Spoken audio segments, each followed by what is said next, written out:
चीज, नशा किसी भी चीज का हो, सफेद पूड़ी का हो या इसी तरह शराब का हो या इसी तरह सिगरेट का हो या इसी तरह मोबाइल का नशा हो, ये नशा इंसान को डुबा देता है, इंसान को क्या कर देता है। आज हमारे नौजवानों की तन्हाई, हमारे नौजवानों की जवानी बर्बाद करने वाला सबसे खतरनाक नशा क्या है? मोबाइल का नशा है। मेरी आप लोगों से गुजारिश है, जिंदगी अल्लाह ने बहुत कीमती अता फरमाई है, एक ही मर्तबा दी है, एक ही मर्तबा मिली है और अल्लाह ने एक ही मर्तबा देकर इस पर आजमाया है हमें। आप इस आजमाइश में खरे उतरे, इंशाअल्लाह तुम्हारी दुनिया भी चमकेंगी और आखिरत भी चमकेगी। हजरत मौलाना जुल्फिकार साहब नक्शबंदी दामत बरकातुहुमुल आलिया, अल्लाह उनके उम्र में सेहत में बरकत अता फरमाए, जवानी के आलम में 100 मर्तबा अल्लाह के रसूल सल्लल्लाहु अलैहि वसल्लम का ख्वाब में दीदार किया है।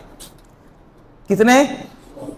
जवानी के आलम में, अभी तो बुढ़ापे के आलम में है।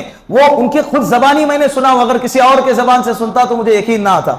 जवानी के आलम में नजरों की हिफाजत और ख्यालात की हिफाजत और दिल दिमाग की हिफाजत, तसव्वुरात की हिफाजत, इसको पाकीज़ा रखो। इंशाअल्लाह अल्लाह रब्बुल इज्जत रातों के अंदर आप सल्लल्लाहु अलैहि वसल्लम की दीदार करवाएंगे हमें।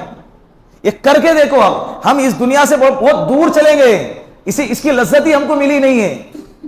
नमाजों की लज्जत, नमाजों की हलावत, कुरान की तिलावत, सुनना पढ़ना, इसकी लज्जत क्या होती है, हमको इसका मजा मालूम ही नहीं है। जब मजा मालूम ही नहीं है तो फिर करेंगे कैसे, खाएंगे कैसे?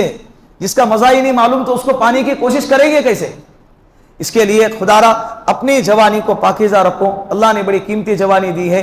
अगर आपका वक्त निकाह का हो चुका है, घर वालों से प्यार मोहब्बत के साथ निकाह की ख्वाहिश जाहिर करो और जल्दी से जल्दी वक्त आने से पहले, यानी गुनाह में मुब्तला होने से पहले निकाह करने की कोशिश करो। अल्लाह के रसूल ने फरमाया ना, या माशर शबाब अंतुमुल बाअ फलयतज़व्वज, ए नौजवानों की जमात, अगर तुम्हारे अंदर इस्तिताअत है, तुम जवान हो चुके हो, तुम्हें चाहिए कि तुम क्या करें?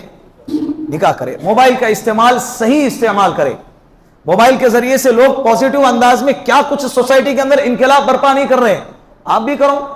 किताबें भरी पड़ी है, पढ़ो किताबें, लोगों को अपने जरिए से नफा हो। अल्लाह के रसूल ने फरमाया ना, नाफे बनो, जार ना बनो, उम्मत को नफा पहुंचाने वाले बनो, उम्मत को नुकसान पहुंचाने वाले। जिसकी जिंदगी का कोई मकसद ही नहीं है, न दुनिया का फायदा ना आखिरत का फायदा। जवानी के 25 साल गुजर गए, लेकिन हजरत को पता ही नहीं है कि हमें जीना क्या है और मरना क्या है, करना क्या है।